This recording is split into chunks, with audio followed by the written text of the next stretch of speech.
Waalaikumsalam warahmatullahi wabarakatuh.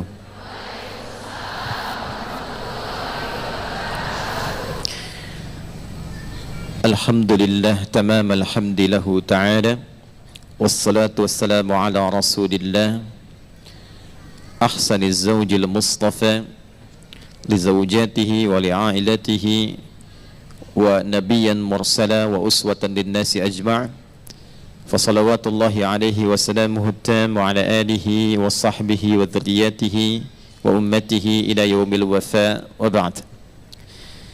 Apa kabar semuanya? Alhamdulillah, Masya Allah, luar biasa, Allahu Akbar. Iya, sama kayak anak TK kemarin saya tanya. Baik, yang pertama kita bersyukur kepada Allah Subhanahu wa Ta'ala atas segala kebaikan yang Allah berikan kepada kita sampai hari ini dan segala nikmat yang Allah anugerahkan sehingga masih dapat menjalani kehidupan dengan baik sampai dengan pagi ini. Semoga nikmat-nikmat itu juga diberikan kepada kita semua kemampuan untuk mensyukurinya. Syukur itu penting karena dengan syukur itu bisa meminimalisir kekecewaan. Syukur itu bisa berpotensi menghilangkan kegelisahan. Dan syukur itu juga bisa, yang paling penting, menata nafsu supaya tidak hadir sifat-sifat tamak yang menggelisahkan. Semoga Allah juga memberikan kepada kita semua kenikmatan untuk bersabar, yang dengan sabar itu berbagai macam persoalan kehidupan yang dialami sebagai bagian dari ikhtiar kita mendapat pahala dimudahkan oleh Allah Subhanahu wa Ta'ala untuk menjalaninya. Jadi di dunia ini, Bu, hanya ada dua, dan dua ini bagaikan sayap burung. Jadi kalau satu bermasalah, sulit untuk terbang. Jadi kalau satu tidak dimiliki, sulit menjalani aktivitas kehidupan dengan nyaman. Yang pertama syukur, kedua sabar. Aktivitas itu tidak akan lepas dari dua hal tadi. Jadi kalau kita tidak belajar tentang syukur dan sabar, ketika suka sulit untuk menata, ketika duka sulit untuk mendapatkan hal-hal yang melegakan. Dua itu saja. Jadi kalau babnya itu sudah selesai, insya Allah semua terlihat nyaman. Kalau bahasa Nabi itu begini, ajaban li amril mu'min. Orang beriman itu sebetulnya mengagumkan, kata Nabi. Ya, kenapa? Karena semua yang dialaminya itu terlihat baik dan nyaris tidak ada keluhan. Karena ketika mendapatkan sesuatu yang dirasakan itu sebagai anugerah yang bisa dinikmati, harta yang bertambah, ada kedudukan yang didapatkan misalnya, anak mendapatkan prestasi, babnya ada syukur, maka syukur menghentikan pamer, syukur menghentikan riya, syukur mengarahkan kenikmatan lebih berkualitas lagi. Karena itulah ketika seseorang bersyukur dan sudah mampu mengelola nikmatnya, Allah tambahkan lagi. Itu babnya seperti itu, ya. Tapi kalau belum mampu mensyukuri sehingga menjadi beban dalam hisab, terkadang Allah tahan dulu supaya lulus mensyukuri nikmat yang pertama. Biasanya kan kalau sudah punya sepeda minta apa? Motor. Sepeda aja belum pernah dipakai ke masjid, belum pernah dipakai ke majelis taklim, dipakai olahraga terus. Sementara itu dihisab kan? Nah, supaya bisa menggunakan dengan baik, hisabnya ringan, baru turun motor. Baru dapat motor sudah minta apa?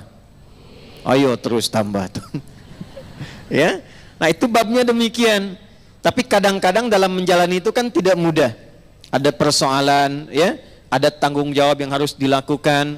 Sebelum keluar rumah, bahkan sudah ada persoalan-persoalan di dalam rumah yang babnya tidak akan pernah lepas dari syukur dan sabar. Untuk itulah materi kali ini akan terfokus kepada pembahasan dimaksud dengan mengambil contoh keteladanan dari ibunda kita semua tercinta, manusia terhebat di zamannya yang disanjung oleh Nabi SAW dari kalangan perempuan yang Allah jaga dalam hidupnya sampai di makamnya dan dijanjikan langsung melalui lisan Nabi SAW yang diperintahkan oleh malaikat Jibril mendapatkan langsung berita dari Allah saat malaikat Jibril turun ke rumah Nabi sallallahu alaihi wasallam di Mekkah. Lalu beliau menyampaikan saat Sayyidah Khadijah datang membawa makanan itu dengan keadaan yang sangat mulia, maka malaikat Jibril menyampaikan pada Rasulullah sallallahu alaihi wasallam, "Ya Rasulullah sallallahu alaihi wasallam, sampaikan kepada Sayyidah Khadijah bahwa Allah mengirimkan salam untuknya dan dariku juga."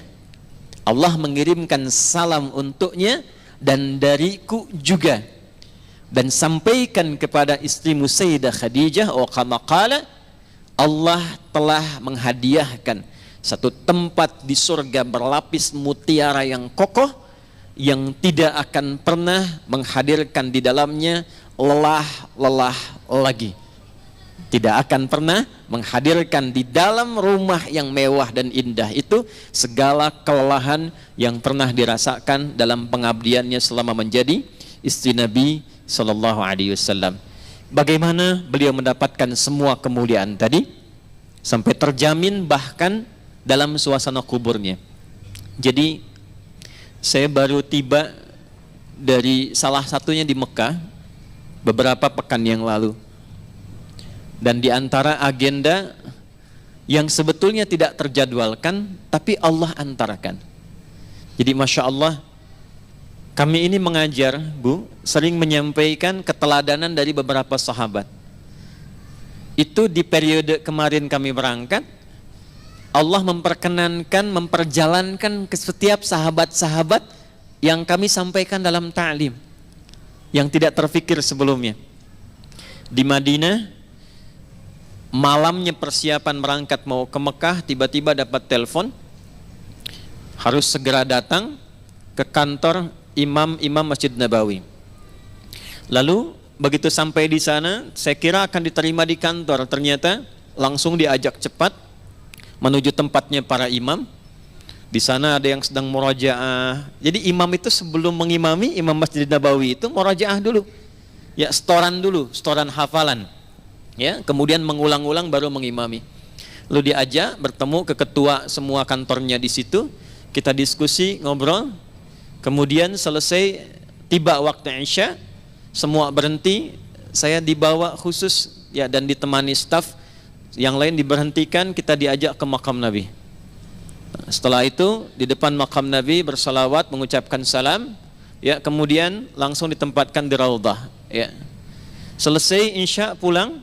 Begitu tiba di Mekah, ada seorang ustadz luar biasa, 30 tahun mengabdikan hidupnya, tinggal di Mekah, dan beliau dalam sakitnya saat puasa, itu memohon kepada Allah dan menyampaikan kepada anaknya, kalau nanti ambuk meninggal, ya, ingin rasanya satu, meninggalnya itu di bulan baik, ya, kalau enggak di Ramadan bisa ke Syawal. Kemudian disolatkan di Masjid Al-Haram. Yang ketiga, itu menginginkan dikuburkan di Ma'la, di dekat makamnya Sayyidah Khadijah. Terkabul semua. Dan itu di Ma'la itu sudah penuh, Bu. Sudah penuh. Jadi kalau ikhtiar manusia itu rasa-rasanya sudah tidak ada slot untuk dapat tempat di sana. Dan saat masuk ke Masjidil Haram, itu tempatnya bukan Ma'la, kan dituliskan di atasnya itu keterangannya, dikuburkannya di pemakaman raya namanya. Begitu masuk mau disolatkan, baru dikabari dapat tempat di Ma'la. Persis dekatnya makam Kiai Haji Maimun Zubair, dan ke atas nanti ke sebelah kirinya naik ke atas itu makam Sayyidah Khadijah.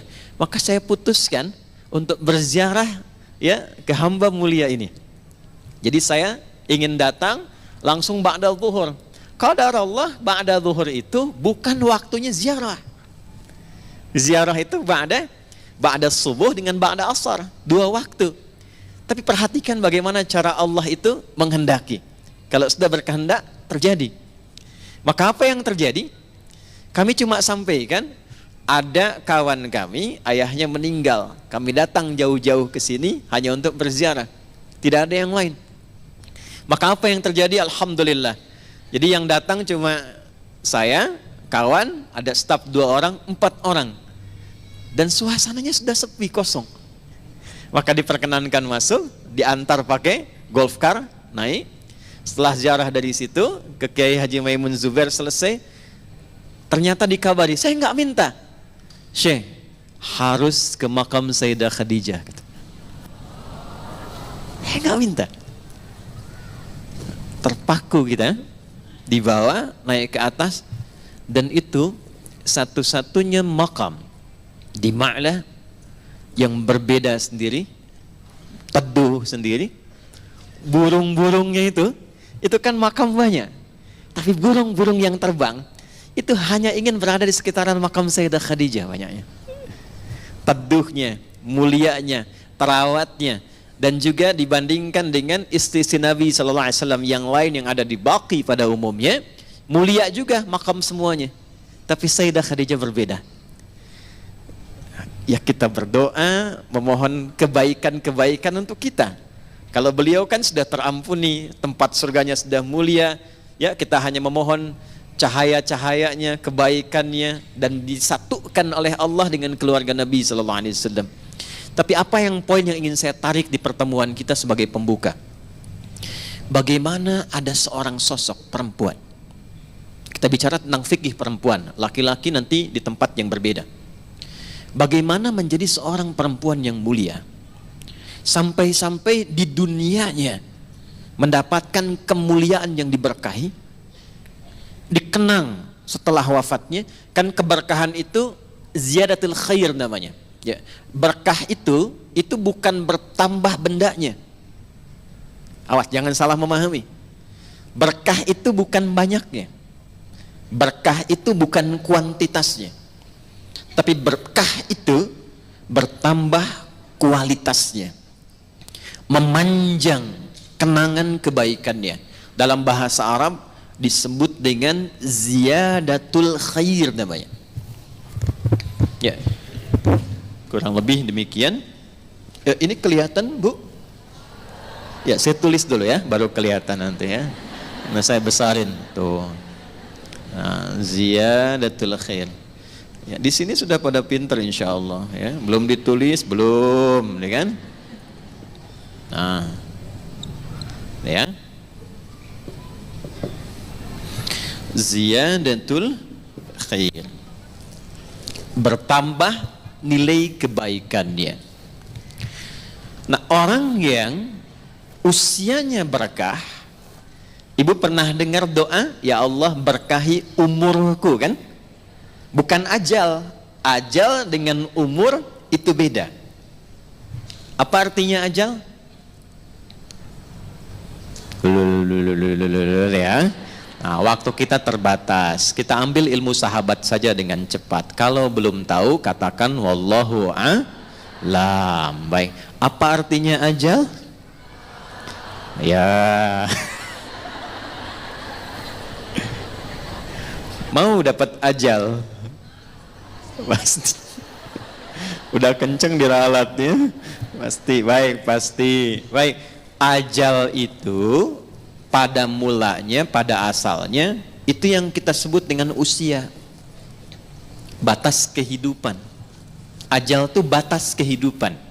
Jadi usia itu kalau dibawa ke bahasa Qur'annya, atau bahkan bahasa Arab standar, itu asalnya namanya ajal. Setiap kita itu kan ada ajalnya, ada batas usianya. Dalilnya coba diambil satu saja, Quran surah ke-7 ayat 34 misal. Ya, Quran surah ke-7 Al-A'raf ayat 34. Walikulli ummatin ajal. Fa idza jaa ajaluhum la yastakhiruna sa'atan wa la yastaqdimun. Setiap umat, bukan satu dua orang saja, semua yang menjalani kehidupan di bumi itu punya batas usia. Kenapa ditekankan kata ajalnya? Untuk memberi kesan bahwa kehidupan di dunia ini tidak abadi. Penting dicatat itu Bu ya. Kehidupan di sini tidak abadi, akan ditinggalkan. Karena itulah ketika ditinggalkan, diumumkan kan, telah meninggal dunia. Nah, artinya ajal telah tiba. Baik, sampai di sini bisa dipahami. Nah, itu tidak hanya kita paham, tapi tanamkan dalam jiwa. Di sini tidak abadi, akan pindah ke tempat lain. Nah, pertanyaannya, ketika pindah ke tempat lain itu meninggalkan jejak yang baik tidak di dunia. Ibu kan keluar dari sini, setidaknya baru keluar sudah dibincangkan kan? Masya Allah, jamaahnya rapi, tertib, nggak ada sampah ketika selesai kajian. Kemudian jamaah-jamaah yang sekarang ngaji tenang, tidak ada yang ngobrol, itu kan? Nah, itu jejak kebaikan yang ditinggalkan. Karena itulah sebelum meninggalkan dunia ini, selain mencari bekal ke tempat baru, kita diberikan bimbingan oleh Allah dan Rasul untuk meninggalkan kenangan-kenangan yang baik, yang kalau diikuti jadi pahala, Bu. Jadi itulah indahnya dalam Islam. Datang baik-baik, pulang pun baik. Karena itu saat datang kan disambut senyuman kan? Ini kan kejadian luar biasa sebagai isyarat. Bayi lahir, bayinya nangis, kok bisa orang yang menyambut senyum? Ya? Ada nggak ketika bayinya lahir misalnya yang lain ada yang menertawakan, yang meledek, mencela, rata-rata senyum. Tapi ketika meninggalkan dibalik, kita yang tersenyum, orang yang menangis. Kenapa? Karena kita bahagia meninggalkan jejak-jejak kebaikan, dan orang merasakan sedih karena kehilangan kebaikan itu yang dirasakan saat sedang dibersamai oleh orang baik itu. Nah, cara mengisi ajal supaya baik itu yang disebut dengan umur namanya. Jadi umur asalnya bukan usia artinya. Hanya diambil makna umum menjadi usia untuk memberikan kesan kepada kita. Selama menempuh usia itu isi dengan umur. Contoh begini, ibu kalau ada yang tanya umurnya berapa, saya paham rata-rata 17 tahun ke atas ya, ada yang atas kan? Ada yang atas, ada yang memang demikian. Tapi ketika kata umur itu muncul, itu maknanya 3. Nanti kita akan tarik ke kaidah dari Sayyidah Khadijah. 1, al-umur bimakna mengandung arti segala yang bermanfaat. Saya pakai kacamata nggak apa-apa ibu ya. Ya, untuk jelas menulis. Biasanya saya kalau menghadap jamaah ibu-ibu saya lepas kacamata. Ya, walaupun saya sudah berdoa kepada Allah dan sudah menanamkan pada diri saya, hanya istri saya yang paling cantik. Itu sudah doa saya yang paling utama. Ini live nggak? Tenang bun ya, aman insya Allah. Iya. Dan saya memohon kepada Allah demikian, ya Allah, jadikan siapapun yang aku pandang tetap istriku yang paling mulia, dan jangan pernah tanamkan pada jiwaku keberpalingan dari istriku dan ketertarikan selain apa yang istriku ridhai. Jadi ibu jangan berharap banyak kepada saya. Ya.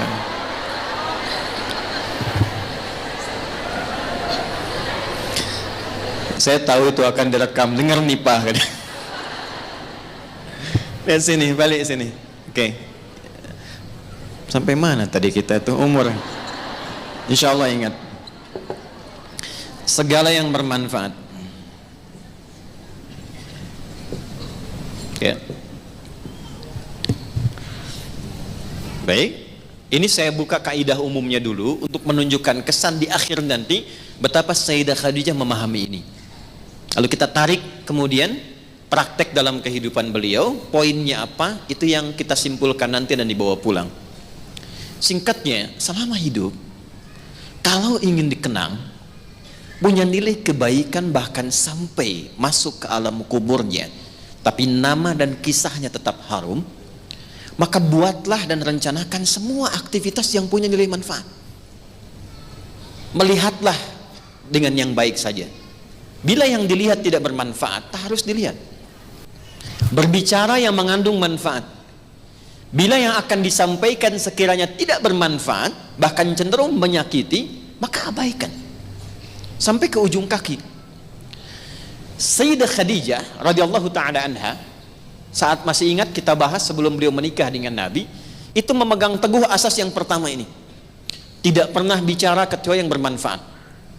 Tidak pernah berkegiatan bahkan dengan kawan-kawannya kecuali yang mengandung manfaat. Bahkan beliau itu punya teman-teman untuk berkumpul, Bu. Punya kalangan berkumpul. Ya seperti para ibu lazimnya sekarang, pasti kan punya teman ya, di pengajian, bertetangga, kadang-kadang kumpul untuk arisan, kadang-kadang kumpul untuk kegiatan tertentu. Sayyidah Khadijah punya. Tapi yang paling luar biasa, semua teman-teman Sayyidah Khadijah ini ketika berkumpul itu mendapatkan kemuliaan sifat dari beliau, sehingga viral di kalangan wanita-wanita Arab pada masa itu bahwa kalau ingin melihat perempuan yang bermanfaat, inilah lihat kelompoknya Sayyidah Khadijah. Dan jangan kira kita samakan dengan era sekarang, tidak. Ibu jangan lupa, dulu itu jahiliyah, di mana perempuan itu pada umumnya itu menampilkan dirinya supaya mendapatkan ketertarikan dari para lelaki, disebut dengan tabarruj namanya. Kalau pakai emas itu nggak tanggung-tanggung, misalnya 1,5 kilo tempel di kaki kanan dan kiri, supaya kalau jalan bunyi cek gitu kan, ada yang lihat. Pakai pakaian terbuka ya. Jadi kalau dilihat kondisi sosial pada masa itu, secara antropologisnya, secara budayanya, itu rata-rata perempuan, mohon maaf sekali, memang sangat terbuka keadaannya dan kurang menjaga diri. Tapi kalau sudah melihat Sayyidah Khadijah dan teman-teman beliau, itu semua hormat. Nyaris tidak ada yang mau bicara di depan Sayyidah Khadijah, saking hormat dan kagumnya atas wibawa beliau. Ini semua diam. Dan saat ada orang yang usil pun pada Sayyidah Khadijah, itu teman-temannya, ini sebelum menikah dengan Nabi, itu teman-teman sekitarannya itu langsung melindunginya. Berbuat sesuatu yang Allah telah tetapkan itu, jika kita menjalaninya dengan istiqamah dan dilakukan karena Allah, maka Allah yang menggerakkan hamba sekitarannya untuk menjaga hamba dimaksud.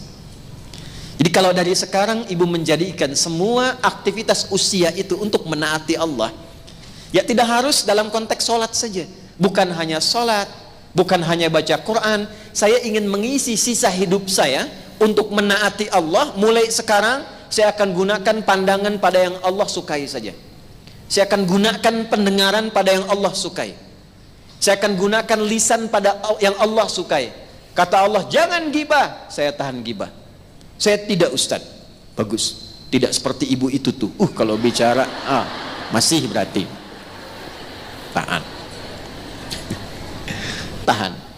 Itu kalau bisa dilakukan, Allah balas, mengangkat wibawa ibu. Jadi dari segi umur, itu akan dikenang. Ini orangnya orang berwibawa, orang baik. Ibu kalau nggak percaya silahkan. Kalau melihat orang salih, solihat, malu kan kalau berkata kotor? Coba silahkan, mau berkata yang kurang baik, walaupun terbiasa bergaul di tempat yang kurang bagus, bertemu orang begini nggak mau mengeluarkan kata-kata kotor. Saya kalau ketemu preman, Bu, nggak pernah berkata-kata kotor pada saya. Assalamualaikum Ustaz, Assalamualaikum Pak Kiai, doakan ya. Padahal sebelum itu dengan kawannya, keluar. Ragunan keluar, tuh kan? Bahasa-bahasa yang tidak normal keluar. Tapi ketika kita berusaha menaati Allah dalam hal yang simpel saja, turunlah kemudian jawaban dari Allah dengan melindungi sifat-sifat baik kita untuk dikenang. Inilah Sayyidah Khadijah. Siapa yang bicara buruk tentang Sayyidah Khadijah ba'da wafatnya? Tidak ada. Even itu non muslim. Silahkan ibu cek. Tidak ada satupun tuduhan, celaan, fitnah yang diarahkan pada Sayyidah Khadijah setelah wafatnya. Gak ada. Kak, bisa nggak jadi seorang sosok, jangankan dalam hidupnya, setelah wafatnya pun itu terjaga wibawanya. Ini dia. Nah, bagaimana beliau mengelola itu dalam kehidupan hariannya? Saya coba teruskan dulu sampai bagian terakhir, turunkan ayat, baru kita masuk kurikulumnya. Oke? Di dunianya dijaga, di akhirat sampai kuburnya terjaga. Ibu silahkan bandingkan, main nanti ke Ma'la, insyaallah yang belum haji umrah bisa disegerakan ya, insyaallah, dan nabung ya, siapkan dengan baik. Ibu ke Ma'la, lihat kuburan yang lain. Ibu ke Baqi' di Madinah, lihat makam yang lain, lalu bandingkan dengan makamnya Sayyidah Khadijah. tempatnya itu di tempat yang paling teduh. Kalau kita masuk sisi kiri naik ke atas itu paling teduh. Di sinar matahari itu kalau jatuh ke situ, itu bukan panas yang dirasakan, teduh. Saya itu siang hari, Bu. Tempat yang lain tuh panas. Panas. Tapi ketika masuk makamnya Sayyidah Khadijah, teduh. Dari pagi sampai dengan ke sore itu teduh semuanya.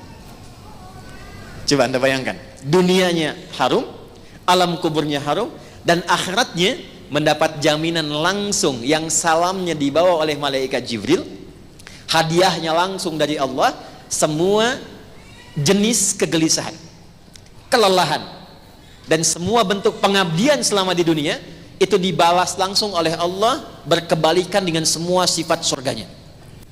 Jadi misal begini, kalau di dunia pernah lelah, maka disiapkan surga yang tidak akan pernah lelah lagi. Kalau di dunianya pernah dengar ada perselisihan, maka disiapkan surga yang tidak pernah ada keramaian. Aduh, setiap bentuk perjuangan dan lelahnya dengan sifat sabar di dunia itu diganti oleh Allah dengan anugerah yang syukur tanpa batas di akhirat.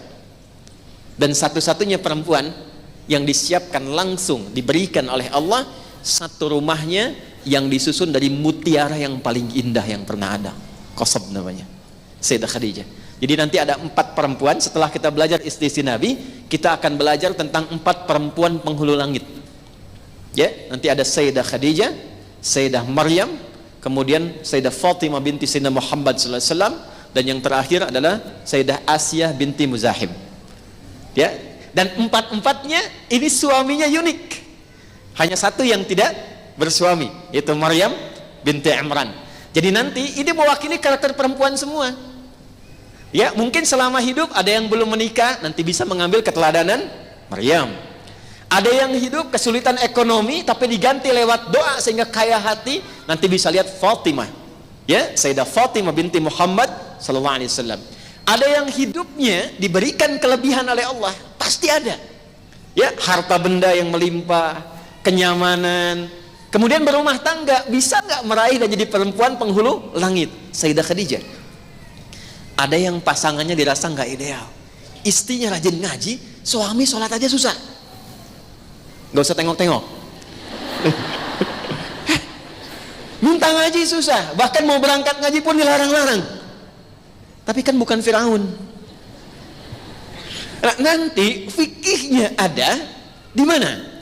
Ada di Asiyah binti Muzahim. 4 itu bisa diturunkan. Kenapa Allah pilih 4 model ini? Karena ada 4 keadaan yang akan dilewati dalam kehidupan rumah tangga oleh setiap perempuan di muka bumi. Itu yang nanti kita akan ambil setelah Sayyidah Khadijah. Secara cepat, 3 ini kita turunkan dalam bentuk salam. Quran surah 19 ayat ke-15. Kita ambil contoh untuk Nabi Yahya dan terapkan nilai umumnya untuk Sayyidah Khadijah. Lalu kita tarik ke kita semua. Quran surah 19 ayat 15, paling kiri di pertengahan di mushaf. Wassalamun alaihi yawma wulida wa yawma yamutu wa yawma yub'atsu hayya. Ada? Baik. Ini ayatnya dicontohkan untuk Nabi Yahya alaihi salam, tapi nilainya diberikan umum untuk siapapun yang mengikuti jejaknya. Dan ini jejak semua para nabi. Wassalamun alaihi, dan diberikan oleh Allah kedamaian, ketentraman, kebahagiaan, kesuksesan. Salam itu bahagia, damai, tentram, sukses. Dan ada yang kelima, patuh taat. Ya. Sudah? Saat di dunia. Jadi orang-orang yang mampu mengikuti petunjuk di sini, maka dijamin oleh Allah hidupnya cenderung tentram. Hidupnya cenderung damai dan bahagia. Kaya tapi tidak tenang, kan gak enak ya? Kan setiap saya kesini selalu saya bertanya kan, ibu pilih mana? Kaya tapi gelisah atau miskin tapi tenang? Tuh, masih konsisten kan? Ya, masih konsisten. Ya karena ketenangan itu faktor utama. Dan di rumah tangga itu sakinah itu duluan sebelum mawaddah. Mawaddah itu kan kekayaan yang mengantarkan pada kenyamanan, itu mawaddah. Tapi kaya nggak ada sakinah, hidup nggak enak. Karena itu tujuan berumah tangga itu yang paling pertama itu bukan karena menghadirkan cinta, bukan cuma itu. Bukan karena ingin mematangkan kehidupan harta benda, bukan itu. Yang pertama itu supaya tenang, litaskunu ilaiha. Untuk apa kalau tidak tenang? Ya. Baik, lanjut. Wa yauma yamutu. Ketika dunianya tenang, meninggalnya pun tenang. Makanya panggilannya hei jiwa yang tenang. Quran surah ke-89 ayat 27 sampai 30. Ya ayyatuhan nafsul mutmainnah irji'i ila rabbiki radiyatan mardiyah. Coba ibu bayangkan. Terbayang? Belum ya, kan belum saya sampaikan. Ada orang yang meninggalnya didahului dengan hidup yang tenang saat di dunia, damai, kemudian harta juga melimpah, kehidupan rumah tangga luar biasa, wafatnya tenang, nyaman, dan kenyamanannya itu bisa memberikan ketentraman pada orang yang masih hidup. Ya, kalau bahasa Quran itu ada di Quran surah 3 ayat 169 sampai 171. Ya, sampai-sampai saking banyaknya anugerah yang diterima, dia ingin mengatakan kepada yang masih hidup, nggak usah gelisah, nggak usah banyak menangis, jangan takut, kalau bisa cepat ke sini karena di sini mendapatkan lebih nikmat dibandingkan dengan kehidupan dunia. Wala tahsabanna alladhina qutilu fi sabilillahi amwata bal ahya'un 'inda rabbihim yurzaqun farihina bima atahumullahu min fadli wa yastabshiruna billadzina lam yalhaqu bihim min khalfihim alla khaufun 'alaihim wa lahum yahzanun. Kamu jangan banyak bersedih, jangan menangisi aku seperti itu. Itu kalau bisa, karena tak bisa oleh Allah diviralkan supaya kita siap-siap. Itu poinnya. Wa yauma yamutu, dan terakhir wa yauma yub'atsu hayya. Jadi dunianya, alam kuburnya dan akhiratnya dijamin oleh Allah Subhanahu wa taala mendapatkan kehidupan yang menggembirakan. Nah, dari semua konsep dasar itu dan jaminan dasar, bagaimana kurikulumnya bisa kita dapatkan dari contoh Sayyidah Khadijah. Langsung saja. Satu. Ini edisi ketiga ya Bu ya, masih ingat ya? Yang baru bergabung mohon bisa dilihat dari edisi pertama dan kedua supaya nanti ada ketersambungan pembahasan. Tema kita kali ini terkait dengan keteladanan Sayyidah Khadijah adalah tentang kurikulum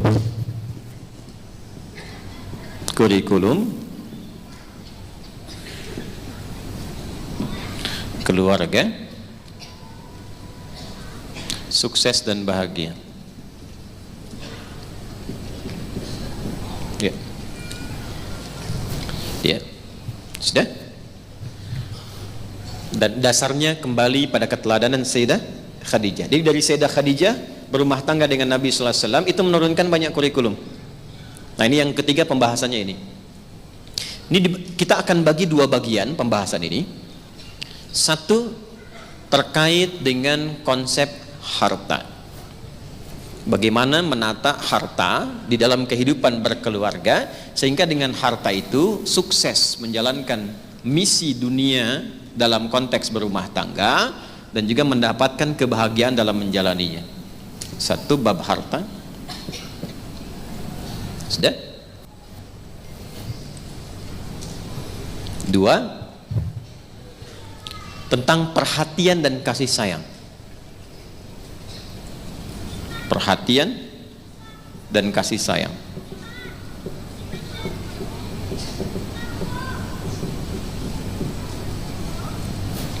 Baik ya.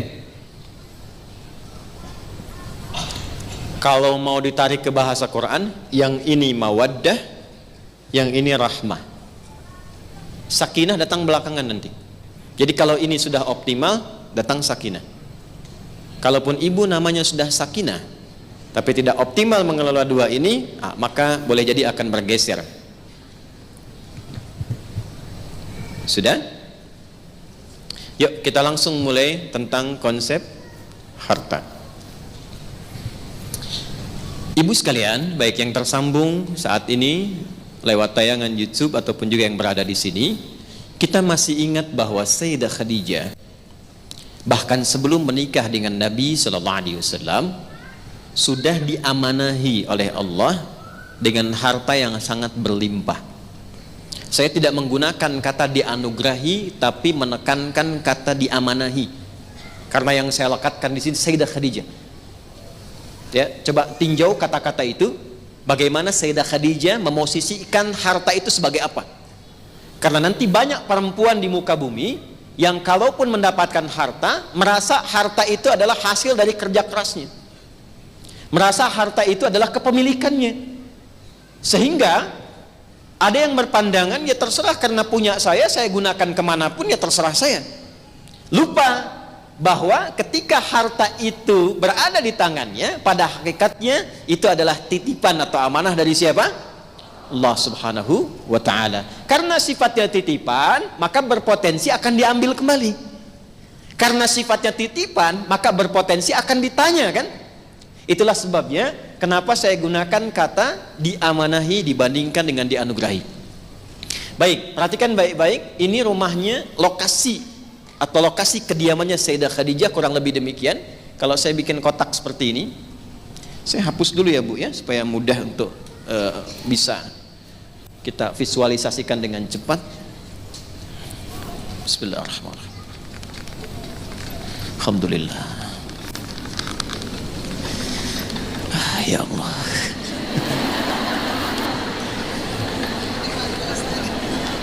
Ya, ampuni mereka ya Allah. Ya, gak apa-apa, biar saya aja yang datang sendiri. Saya udah olahraga Bu dari semalam. Malam main pingpong.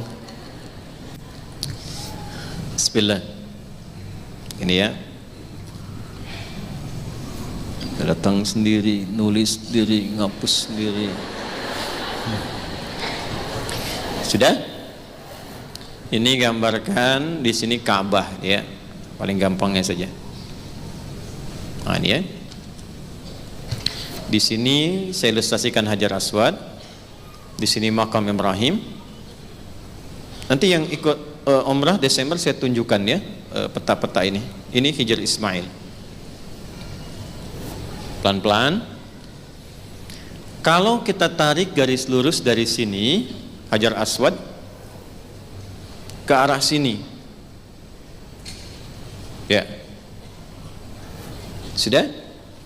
Nanti di sini ketemu rumahnya Nabi SAW dilahirkan. Sudah. Kemudian tarik ke sebelah sini, ini ada kediamannya Sayyidah Khadijah.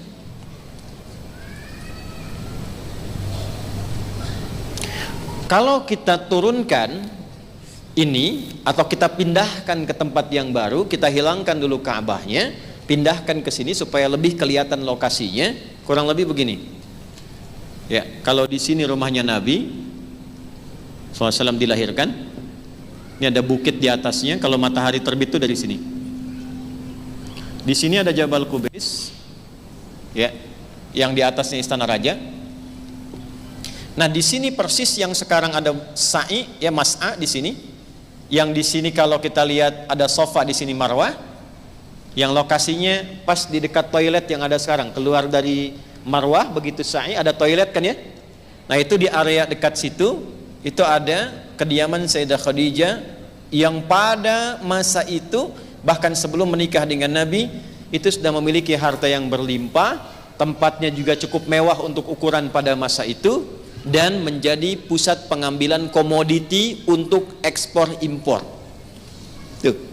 Jadi barang dagangannya itu sudah dibawa ke Yaman, ke Syam, Syria, Libanon, Jordania, ngambilnya dari sini. Saya mau katakan, sebelum menikah pun beliau sudah kaya. Itu poinnya.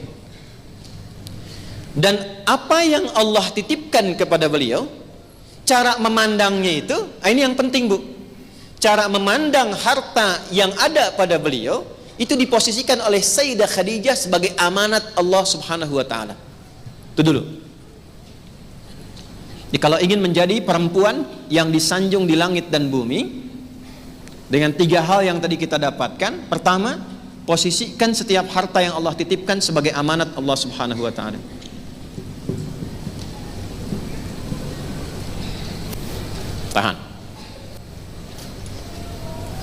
Sudah?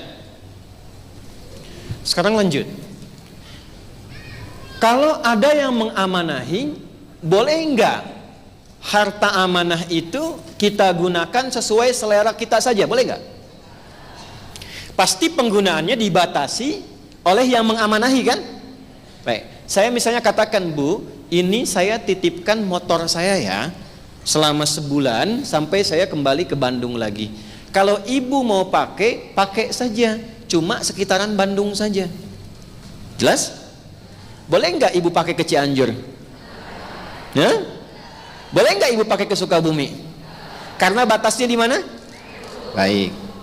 Tapi kalau nanti mau pakai, bensinnya sendiri ya.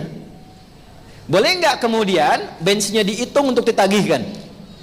Tidak, karena ada satu aturan yang telah dibuat sebelum itu dititipkan. Ibu sanggup ibu dapatkan, tak sanggup dikembalikan, itu kan? Jelas ya? Nah, Allah itu sudah mengukur kesanggupan hambanya sebelum dititipkan. Karena itu turun Quran surah kedua ayat 286, la yukallifullahu nafsan illa, tolong jaga baik-baik, Allah tidak pernah menguji, menitipkan ujian pada seorang hamba kecuali telah dinilai sanggup untuk menjalaninya. Nah, itu bukan masalah saja. Ada segelintir orang sekarang mengaitkan ayat ini dengan persoalan saja. Jadi kalau sedang punya masalah, ayat andalannya itu ini. Nggak mungkin kamu diuji kalau nggak sanggup. Cuman kamu yang bisa, makanya orang lain tidak. Berbahagialah dipilih oleh Allah, itu betul. Tapi apa yang diujikan itu? Semua yang sekarang kita dapati, termasuk harta. Jadi tidak mungkin si fulan dititipkan nilai sekian kecuali Allah menilai dia sanggup menjalankan itu. Lalu diberikan pedoman, begini cara menjalaninya. Perkara dia menggunakan nafsunya atau imannya, itu nanti kembali pada ikhtiarnya. Karena itu Allah turunkan bimbingan supaya benar mengelolanya. Dan tidak ada satupun di muka bumi ini manusia hidup yang tidak mendapatkan rizkinya. Itu nggak ada. Jadi nggak ada orang hidup yang tidak punya rezeki, nggak ada. Tak ada orang hidup yang tak punya harta, itu nggak ada. Setiap orang hidup pasti salah satu ujiannya melekat kepadanya berkumpulnya harta benda dengan nilai yang berbeda-beda. Tapi itu apa? Itu poinnya. Itu ditanya, Bu. Satu dari 4 pertanyaan itu, dari mana harta itu engkau peroleh dan kemana engkau gunakan? Masih ingat itu? Dari mana harta diperoleh, kemana digunakan? Nah, kalau ini sudah sadar ada di benak kita, maka yang pertama dihadirkan, apa aturan Allah dalam penggunaan amanat harta ini? Karena itu ditanya. Ibu dititipkan lewat suami. Suami kan sampaikan pada ibu kalau di rumah kan, berupa uang belanja kan? Makanya apa yang didapatkan suami di luar diberikan kepada ibu di rumah. Ya, istiqomah, ikatan suami takut istri kalau di rumah, kan? Harta diberikan. Udah. Harta kan diberikan. Nah, itu sejatinya itu bukan dari suami kepada ibu. Titipannya dari Allah. Dititipkan lewat suami kepada ibu. Sekarang aturannya bagaimana mengelola itu? Dan bagaimana berpartner dengan suami supaya sama-sama juga punya visi yang serupa. Ini betul-betul titipan. Nah, itu yang kita ambil dari Sayyidah Khadijah. Sekaya apapun beliau sebelum menikah, setelah menikah visinya tetap sama. Ini amanah Allah. Maka yang dipelajari oleh beliau, apa yang diinginkan oleh Allah dari penggunaan harta ini saat saya berumah tangga dengan Rasulullah SAW. Ibu tahu kesimpulan terhebatnya apa? Beliau langsung menyadari, oh,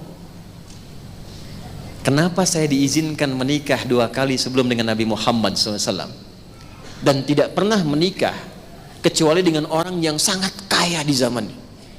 Suami pertama kaya, suami kedua kaya, bertambah kekayaannya lagi. Ternyata beliau simpulkan, sesungguhnya bukan untuk menaikkan statusku dipandang sebagai orang kaya, tapi menyiapkan hartaku untuk membantu dakwah Nabi SAW. Jadi kalau ibu dititipkan harta yang terlihat cukup banyak bila dibandingkan dengan standar pada umumnya, kalau ingin seperti Sayyidah Khadijah, jangan langsung dipahami bahwa Allah menaikkan status saya sebagai orang kaya. Bukan. Justru Allah memilih ibu ibadah lewat harta itu. Karena mungkin ada orang yang dipandang hartanya nggak sama, dia punya keistimewaan ibadah dengan cara yang lain yang ibu belum sampai ke situ. Bu, si fulanah itu hafalan Qur'annya sudah 30 juz 7 riwayat. Bangunnya tiap malam, puasanya Senin Kamis. Dan kadang-kadang puasa Daud.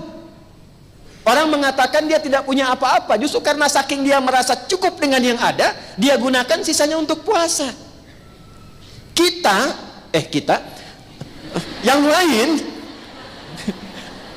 lain belum sampai ke situ. Jangankan 30 juz 30 aja kadang-kadang jarang dibaca. Tahu An-Nas itu surat yang pendek, tapi berapa kali baca An-Nas dalam sehari?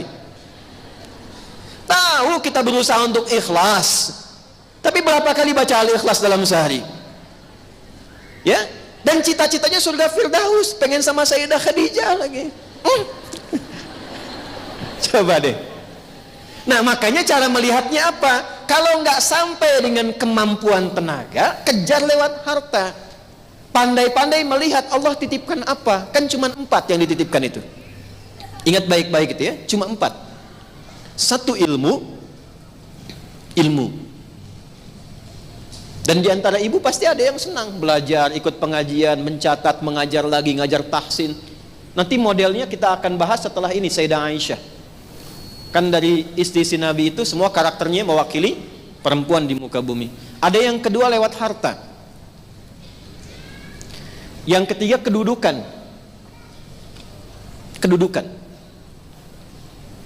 Ada perempuan yang jadi bupati, wali kota, gubernur, berarti ada kedudukan kan? Kepala di rumah sakit ada, kepala dinas ada, kedudukan. Yang keempat dengan tenaga. Dia tidak terlihat punya kedudukan, dia tidak berlihat melimpah harta, atau juga ilmu yang istimewa, tapi dia gunakan tenaganya untuk mencari surga. Kalau modelnya di zaman Nabi, itu Bilal bin Rabah, Uthman, Abdurrahman bin Auf dengan harta. Baik. Ali bin Abi Thalib, Abu Hurairah, Salman Al-Farisi dengan ilmu. Ammar bin Khattab dengan kedudukan. Bilal azan, Allahu Akbar, Allahu Akbar. Selesai, Nabi komen. Kan sahabat tuh kalau Nabi komen, langsung mereka likes and subscribe. Langsung gitu, langsung like and subscribe. Komennya apa? Kata Nabi, aku mendengar suara telapak kaki, terompah kakinya Bilal di surga. Atau kama qala Rasulullah SAW. Selesai azan. Maka Bilal menyimpulkan azan aja ke surga, ngapain saya ngikutin Utsman? Maka beliau konsisten dengan azan sampai hayatnya Nabi itu selesai, sampai Nabi meninggal dunia. Itu ditawari jadi hakim agung yang gajinya melimpah, malah kabur dari suasana kota Madinah untuk mempertahankan kalimat Nabi, aku mendengar suara terompah kaki Bilal di surga. Itu dicari dengan fasilitas, dengan gaji, tapi meninggalkan semua itu karena takut kehilangan kalimat Nabi yang pernah dijanjikan. Nah sekarang ibu pandai-pandai melihat, kalau ternyata ada titipan dalam harta, bukan untuk mengangkat derajatnya dipahami sebagai derajat dunia. Jadi kalangan sosialita yang paling wah misalnya, dengan nama-nama tertentu, sekarang ada grupnya, ada gengnya, ada macam-macamnya, ya itu bebas, silahkan menjadi pilihan. Tapi yang seperti itu sudah ada bahkan sejak eranya Nabi Yusuf, ya kan? Yang kumpul-kumpul hanya untuk ngobrol yang tidak jelas, sampai saking lupanya teriris jemarinya gitu kan? Ini sih bukan manusia, ini malaikat yang turun ke bumi. Lupa, jari terluka. Nah Sayyidah Khadijah memberikan persepsi lain. Ketika Allah menitipkan aku harta, dan flashback ke belakang, kenapa aku diperjalankan begini. Beliau tidak pernah meratapi masa lalu, tapi membawa hikmah di masa lalu untuk disulam menjadi sesuatu yang istimewa di masa depan. Maka yang pertama disimpulkan, harta saya adalah harta yang Allah titipkan untuk menyukseskan misi rumah tangga dengan suami saya. Kalau ini sudah ada, maka tidak akan ada lagi adagium yang mengatakan bahwa harta saya, harta suami, harta. Nah, tuh. Harta saya adalah bekal ibadah yang Allah berikan. Dah, sebentar. Dan ini dibuktikan, Bu, dan menjadi kenangan yang banyak, bukan hanya diingat tapi diungkapkan oleh Nabi. Jadi ketika beliau pun sepeninggal Sayyidah Khadijah berumah tangga dengan istri-istri yang lain, itu selalu diingatkan ini oleh beliau. Kalau ada yang bertanya, kenapa disebut selalu Khadijah, kenapa Khadijah, salah satu jawaban Nabi adalah ia mendedikasikan seluruh hartanya untuk membantu perjuanganku. Jelas? Baik, sekarang kita tarik kepada misinya. Sayyidah Khadijah sudah paham tugas suami dan sudah sepakat menjalani misi berumah tangga yang sama. Artinya apa? Artinya memang di keluarganya ada visi dan program. Gitu, kita turunkan. Visinya apa? Program atau misinya apa? Paling gampangnya begini. Maaf, Bu, ya. Ibu dan suami sudah pernah belum ngobrol duduk sama-sama, itu bahtera rumah tangga mau dilayarkan kemana, jalur mana yang mau ditempuh, begitu dulu. Nah, kalau belum, turunkan kurikulumnya sampai yang paling atas, yang saya sampaikan di episode kedua kemarin. Bikin kurikulum dari atas dulu, ya. Dari atas itu dari mana? Tingkat tertinggi di akhirat. Siapa yang mau ke surga nanti? Baik, surganya surga yang mana? Baik, Firdaus. Pertanyaannya, pernah nggak ibu menurunkan kurikulum surga Firdaus ke dalam rumah tangga? Belum, kan? Nah, kalau ada yang ingin kita capai, berarti perangkatnya kan kita siapkan, ya, Bu, ya. Contoh, maaf sekali, ibu dapat pemberitahuan hari ini ada taklim dengan kami di sini mulai hari apa? Baik, dari kemarin, dari Kamis bahkan. Saya tanya, ibu menyiapkan waktu tidak? Menyiapkan perangkat tidak? Sudah mengejar untuk posisi duduk kan? Iya, makanya berangkat dari rumah kan diatur waktu, ya. Ada yang dari subuh, mungkin ada yang nginep, boleh jadi, ya mungkin nggak di masjid karena dilarang mungkin kan, ya mungkin di TSM, di hotel dan sebagainya. Artinya apa? Karena ada tujuan pokok yang ingin diraih, Anda mempersiapkan. Nah, sekarang kita sudah yakin betul setelah meninggalkan dunia, puncaknya ingin ke surga. Surganya mana? Firdaus. Apa perangkat menuju surga Firdaus itu? Itu yang diturunkan. Karena itu, setiap ada kata surga di Quran, itu bersanding dengan amalannya. Dan amalnya itu berupa karakter, Bu, yang semua bisa menjalaninya. Contoh, apakah ke surga Firdaus hanya kalangan para ulama saja? Tidak. Ustadz saja, ustadzah? Tidak. Pebisnis bisa ke situ, tentara bisa ke situ, polisi bisa ke situ, ibu rumah tangga bisa ke situ, semua bisa masuk. Karena ketika Allah menurunkan kurikulumnya, itu berupa karakter. Turun Quran surah kedua 3 ayat 1 sampai 9 itu. Qad aflahal mu'minun. Orang beriman itu akan dijamin sukses dan bahagia.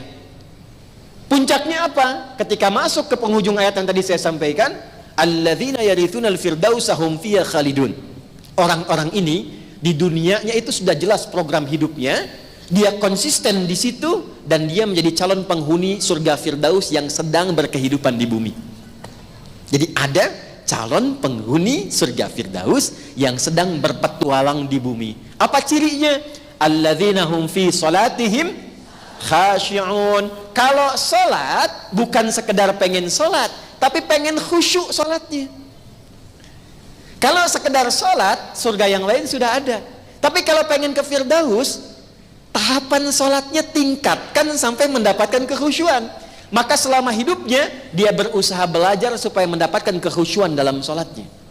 Dia bisa menjadi seorang dokter, dia bisa jadi seorang perawat, tapi ketika salat nikmat salatnya karena dia berusaha mencapai itu. Lanjut, walladzina hum 'anil lagwi mu'ridun walladzina hum lizzakati fa'ilun. Selama hidup dia berusaha zakat. Kalau ingin berzakat, mungkin nggak keluar zakat kalau tidak ada yang dizakati? Mungkin nggak? Zakat itu berupa harta atau kasih sayang? Harta. Karena itu berbahagialah kalau kita dititipkan harta oleh Allah Subhanahu wa taala, ada peluang untuk zakat. Sesungguhnya harta itu diberikan untuk memenuhi cita-cita ibu yang menginginkan surga yang diidamkan itu. Maka kalau belum ada, sekali lagi, kalau Nabi kan jelas. Sayyidah Khadijah itu sudah paham siapa suaminya. Suami saya Nabi, Rasul. Surganya pasti surga tertinggi. Karena surganya tertinggi, ujiannya pun pasti terberat. Di antara ujian itu pasti butuh support dari istrinya.